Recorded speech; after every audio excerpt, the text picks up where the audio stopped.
Hi, I'm George from Houston, Texas. If you've been a little frustrated about using the SSL UF8 with Studio One, I've got a pretty cool workflow that I think you may like. Stick around.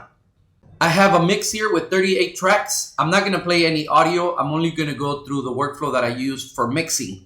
So one thing that I found is that the UF8 does not move along with Studio One, meaning that if I click on a track in Studio One, the UF8 does not go along with it or does not follow along. But there's something that you can do using Studio One using the scenes feature, and I'll show you how I do that. What I've done is I've gone to the channel list here, and then I go up here to this icon. You could see that it says show scenes.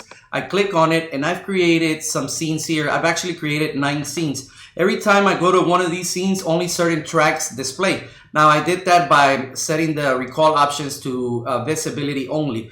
So there is a little bit of setup, but not too much. I'm gonna close this and I'm gonna close this so I have all my tracks now. So I'm gonna show you how I navigate through my scenes first. So to go to scene 1, I go Command 1, Scene 2, Command 2, Command 3 for the next scene.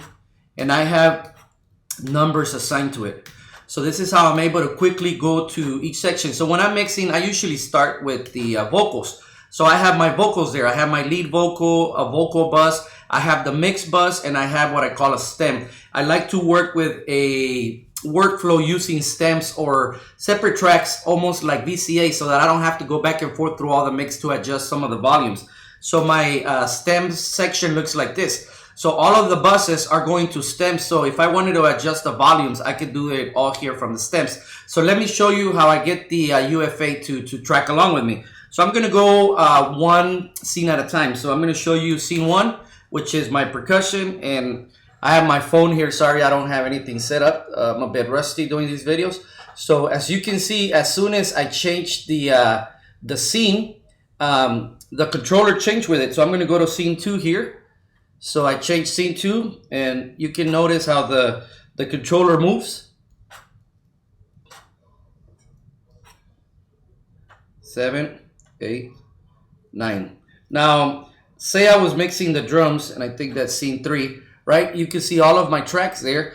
And because there's more than 8 tracks, you can just go here, and now I have all of my tracks in line. So it's not very complicated.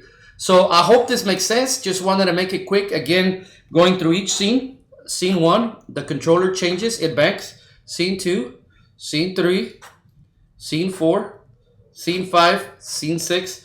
And this is a quick way that you can use to use the controller for your benefit. And it's fantastic because I really don't need to see everything to be mixing. I'm quickly going through here and changing the levels and stuff like that. So again, I'm just using scenes to do that. Hope y'all are having a great week. Thank you.